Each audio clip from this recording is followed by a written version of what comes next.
जी ने चने अकेले, ऐसा नहीं है। इतनी छोटी सी गलती के लिए भगवान इतनी बड़ी सजा कभी नहीं देते। चनों के कारण दरिद्रता नहीं आई है, उसका सीधा सा उत्तर है कर्म, कर्मों का फल। प्रारब्ध के कर्म ही आपका वर्तमान का जीवन तय करेंगे। प्रारब्ध यानी शुरुआत के हमारे कर्म, जो हमें याद भी नहीं रहते। हम अपनी गलतियां ही सबसे पहले भूलते हैं, अच्छाइयां जो थोड़ी बहुत है वो याद रहती है। तो दरिद्रता का कारण पूर्व जन्मों के कर्म है, और इसे ही सबसे बड़ा दुख कहा गया है।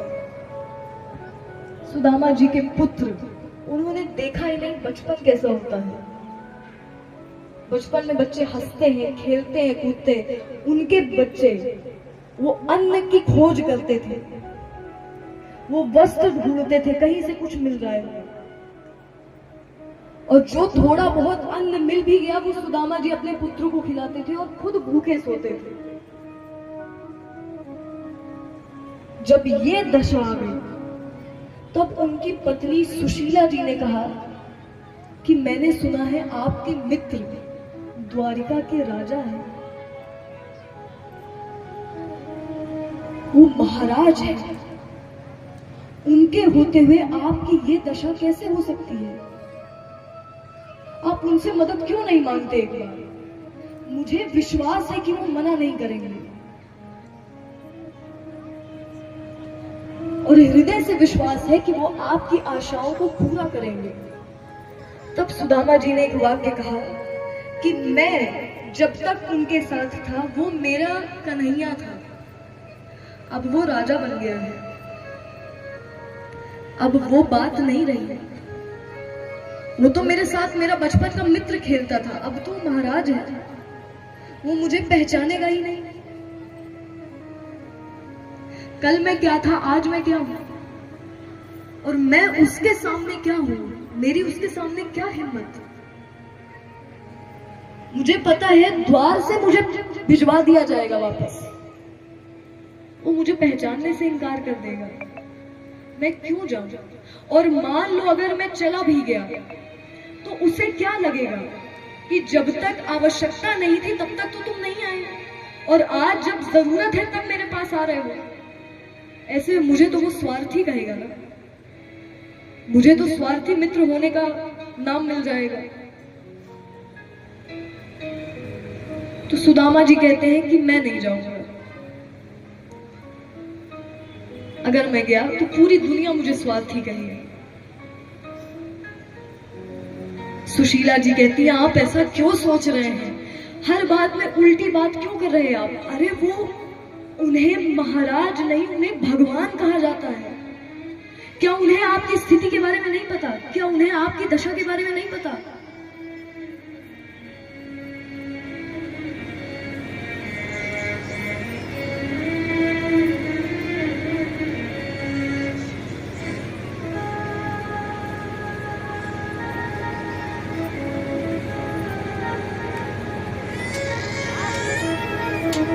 क्या उन्हें आपकी दशा के बारे में नहीं पता?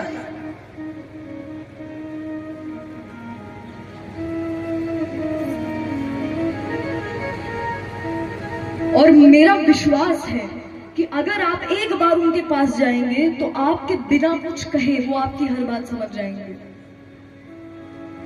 तब इतना बोलने के बाद सुदामा जी कहते चलो ठीक है, जाऊंगा मैं, बस करो, जाऊंगा। तब सुशीला जी ने कुछ चावल बांधे और उन्होंने कहा मेरे पास फिलहाल तो इतना ही है, आप जा रहे हैं तो खाली हाथ मत जाइए, कुछ ना कुछ तो दीजिए उन्हें अपने सामर्थ्य के अनुसार। तब सुशीला जी ने उन चावलों को बांधा और सुदामा जी को भेंट में दिए कि आप जाकर उन्हें मेरी तरफ से भेंट दीजिएगा। तब सुदामा जी अनमने मन से द्वारिका के लिए तैयार होकर चावलों को बांधकर प्रस्थान करते हैं।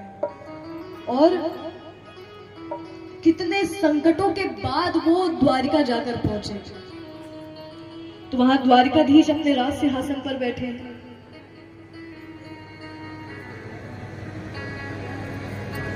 और महल के सामने द्वारपाल और सुदामा जी जैसे ही पहुंचते हैं तो वो दृश्य कैसा है?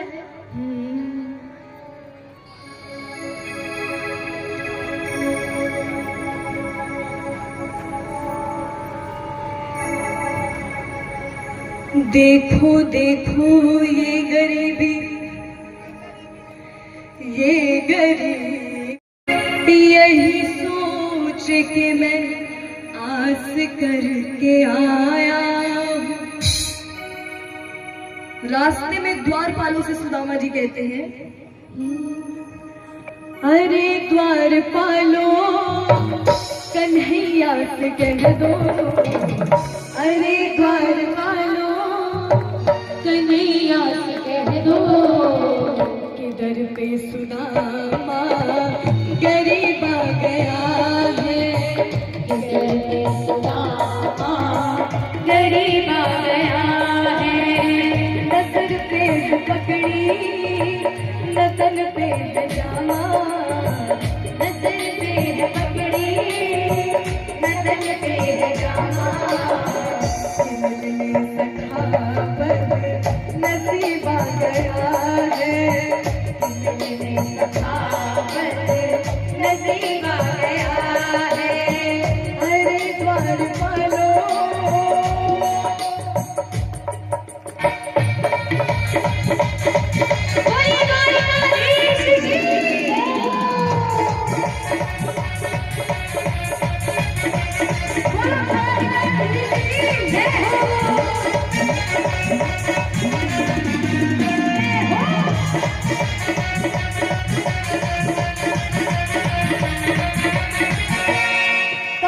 जी कहते हैं द्वारपालों से कि एक बार वो मेरी स्थिति देखो कैसी है। नजर पे है पगड़ी न तन पे है जामा, बता दो कन्हैया को नाम है सुदामा, बता दो कन्हैया को नाम है सुदामा, बता दो कन्हैया को नाम है सुदामा। नजर पे है पगड़ी नजर पे है जामा, बता दो कन्हैया को नाम है सुदामा। नजर पे है पगड़ी नजर पे है जामा, बता दो कन्हैया को नाम है सुदामा, बता दो कन्हैया को नाम है सुदामा। तुम एक बार मोहन से जा करके कह दो, तुम एक बार मोहन से जा करके कह दो, नसीब आ गया है, नसीब आ गया है। अरे द्वारपालों कन्हैया से कह दो, अरे द्वारपालों कन्हैया से कह दो कि दर पे सुदामा गरीब आ गया है, दर पे सुदामा गरीब आ गया है। अरे द्वारपालों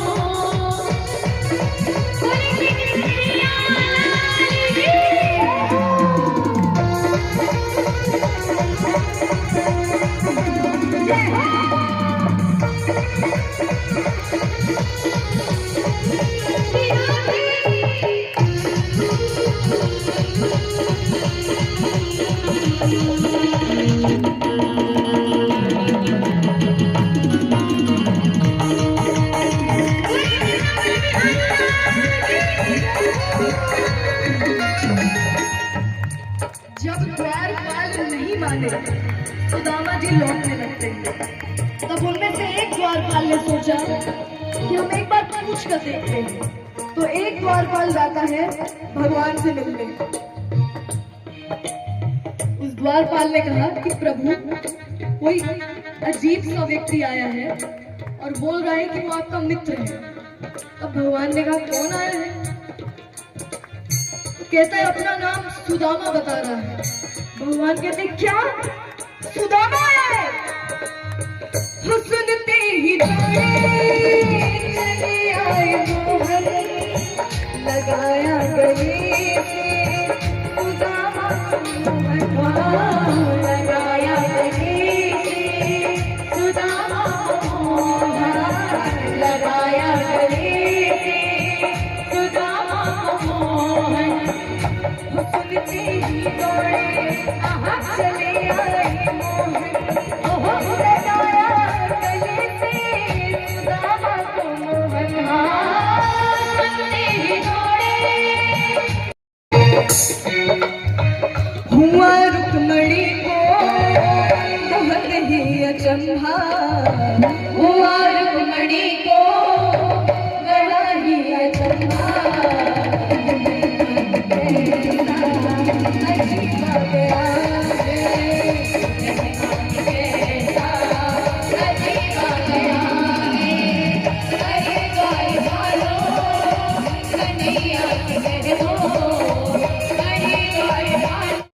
तुम बैठो तो मैं बताऊं फिर। अनमने मन से सुदामा जी बैठते हैं और भगवान जैसे ही उनके पैरों को देखते हैं उनकी आंखों से आंसू आने लगते हैं। बराबर पे बिछाए चरण आंसुओं से शाम ने बुलाए चरण आंसुओं से शाम ने बुलाए सुदामा बिछाए चरण आंसुओं से प्रभु ने बुलाए चरण आंसुओं से प्रभु ने बुलाए। भगवान कहते हैं सुदामा जी से तुम्हें कुछ बोलने की जरूरत नहीं है, मैं सब कुछ जानता हूँ, सब कुछ जानता हूँ। तब भगवान कहते हैं न घबराओ प्यारे जरा तुम सुदामा,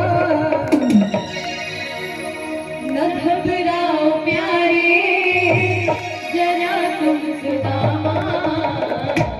क्या होगा? खुशी का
सुदामा जी से कहते हैं कि मेरे लिए कुछ तो लाए होंगे तुम।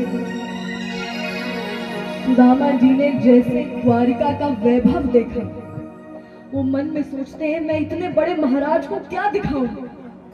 सुदामा जी कहते हैं नहीं नहीं कुछ नहीं है मेरे पास, कुछ नहीं है।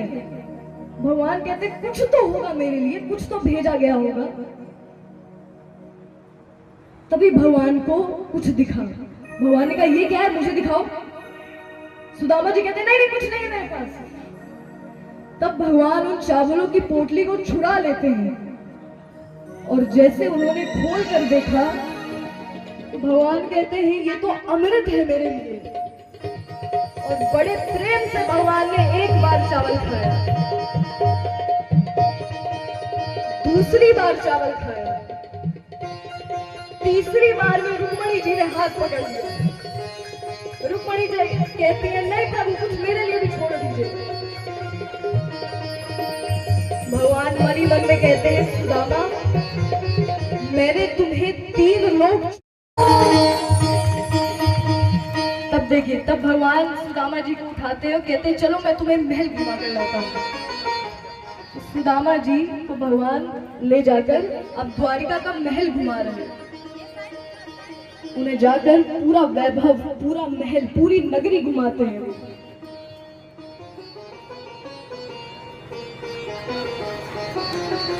अब देखिए, जैसे सुदामा जी वहां पहुंच गए, 1 दिन, 2 दिन, 3 दिन, जैसे ही भगवान सुदामा जी के सामने आते, वो कुछ मांग ही नहीं पाते। सुदामा जी क्यों गए थे द्वारिका? क्यों गए थे? क्यों गए थे द्वारिका? क्या मांगने गए थे? जोर से बोलिए। क्या?